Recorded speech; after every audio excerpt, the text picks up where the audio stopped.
Chico, agora vamos a uma pergunta de um pastor evangélico que você deve conhecer porque ele é conhecido em todo o Brasil, comanda um rebanho de fiéis à sua religião de 1.500.000 pessoas aproximadamente. Trata-se do pastor Manuel de Melo. Ele próprio irá fazer a pergunta a você, que foi gravada pelo nosso VT.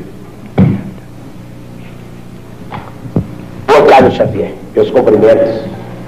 E convidado por esse programa e pela sua direção para lhe formular uma pergunta, quero fazê-lo com muito agrado, com muita satisfação, por conhecer você através da literatura, da sua fama, e que ninguém de consciência tranquila pode negar as suas qualidades mediúnicas. Você, como uma das maiores autoridades espírita ou espiritualista deste país, para não dizer deste continente, por gentileza me responda a esta pergunta, que está sendo formulada em meu nome pessoal e em nome de toda a minha organização, isto é, de 1,5 milhão de fiéis que representam nesse país e de cerca de 4.000 pregadores que tenho a honra de liderar. O Espiritismo, Xavier, tem um ponto que se choca profundamente, teologicamente falando, com os princípios bíblicos que defendemos, nós os evangélicos. É exatamente aquele ponto da reencarnação. Isto é, cada pessoa que nasce é sempre reencarnação de uma pessoa que faleceu, de uma pessoa que morreu. Assim, é apregoado, ensinado pelos espíritas no mundo inteiro. Para esclarecimento dos telespectadores desta rede enorme de televisão, deste horário, em nosso pinga-fogo, esclareça o seguinte: Deus criou Adão e Eva. Todos nós concordamos, creio que você também, a maneira como foi criado e o mundo cristão inteiro. Muito bem, mas logo após a criação de Adão e Eva, as duas primeiras criaturas humanas, surgiram as duas outras criaturas humanas, são os dois filhos de Adão e Eva, Abel e Caim. Você poderia, dentro da sistemática espiritualista, dentro da doutrina da reencarnação, você poderia dar, meu caro Xavier, uma explicação aceitável de onde vieram, qual a procedência de Caim e Abel, os dois primeiros filhos de Adão, isto é, pela ordem, a terceira e a quarta pessoa humana existente aqui na Terra? Responda-me. E eu gostaria que os milhões de telespectadores que assistem agora a você com tanta atenção, devido à fama do seu nome e as qualidades insofismáveis que você as tem, responda a procedência e como essas duas criaturas humanas vieram à Terra, Abel e Caim. É somente isso e muito obrigado. Ô Chico, a pergunta é um pouco longa, mas você entendeu bem, né? Então...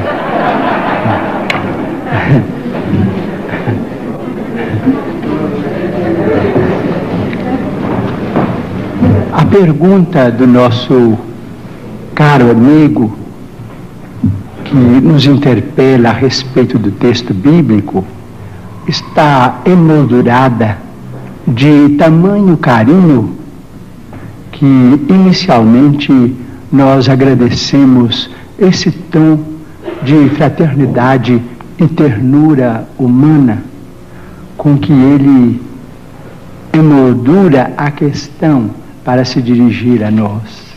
Muito obrigado ao nosso caro pastor evangélico, senhor Manuel de Melo, que nós todos admiramos como sendo o orientador desse grande e brilhante movimento que é Cristo para o Brasil. mas sem desejar fazer contraperguntas, porque às vezes a contrapergunta não é uma prova de consideração para quem perguntou, mas a Bíblia é o nosso livro santo, livro de todos os cristãos.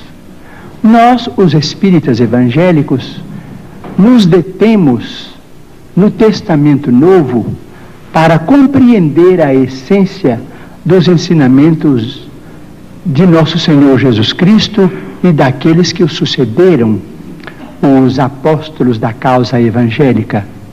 Não temos maior intimidade com o Velho Testamento, entretanto pedimos permissão ao nosso caro pastor evangélico, senhor Manuel de Melo, para considerar que no livro de Gênesis, no capítulo 4, versículos 16 e 17, vamos encontrar uma questão muito interessante para nossos estudos em conjunto, porque nós todos somos estudantes das letras sagradas.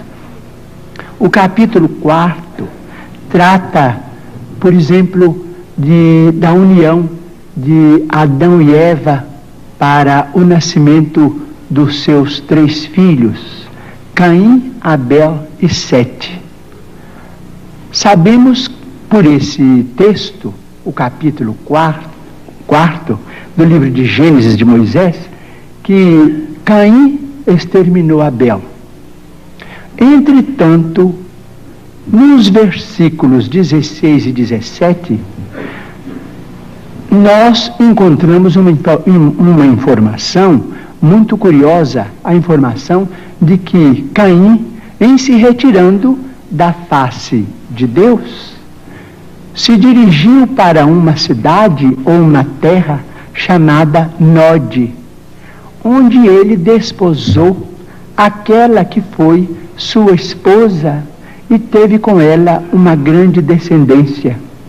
Então, estamos perguntando se determinados textos do Antigo Testamento não seriam códigos que nós precisamos estudar com mais segurança para não cairmos, por exemplo, em contradição do ponto de vista literal. Nós precisamos estudar com técnicos e pesquisadores de história, que nós os temos hoje em todas as direções.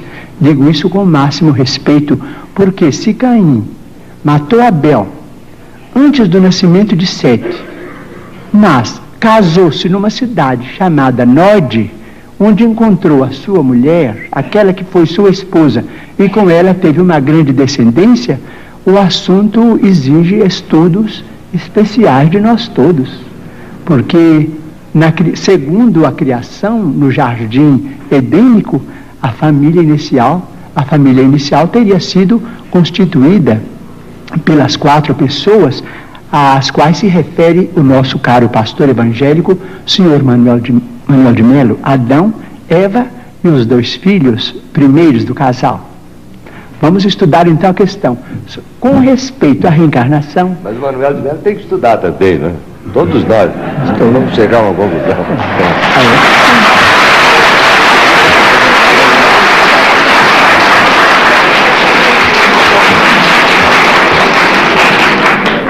Bom, com respeito à reencarnação, posso dizer?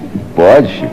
Com respeito à reencarnação, nós, os espíritas, estamos diante de uma realidade inconteste para nós.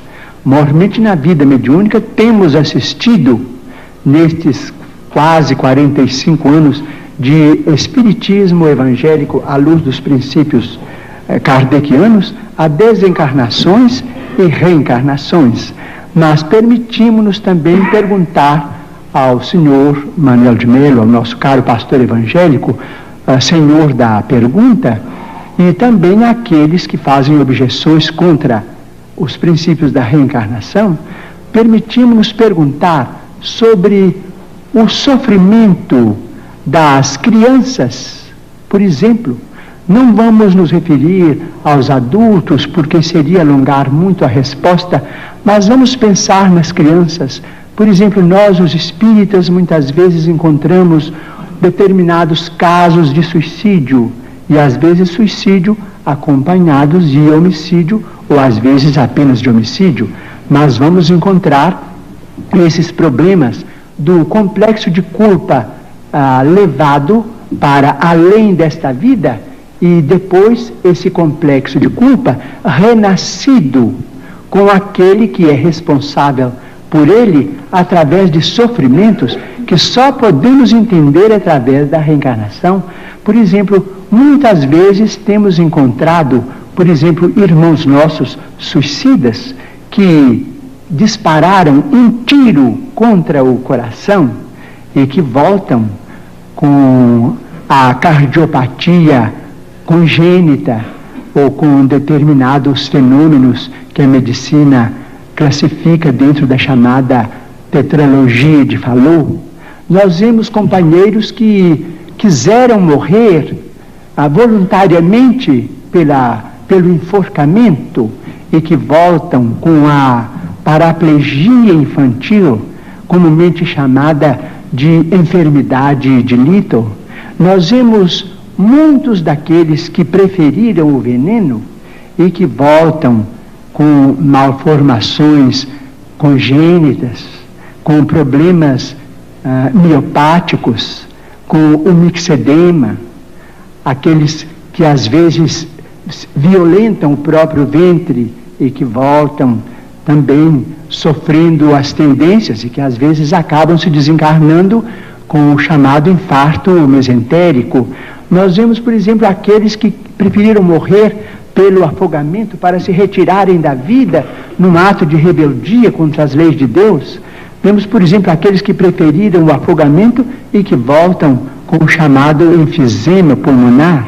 Aqueles que dispararam tiros no próprio crânio e que voltam com tantos fenômenos dolorosos, como, por exemplo, a idiotia, a acromegalia, quando o tiro, vamos dizer, quando o projétil alcança a hipófise, porque nós estamos em nosso corpo físico subordinado ao nosso corpo espiritual.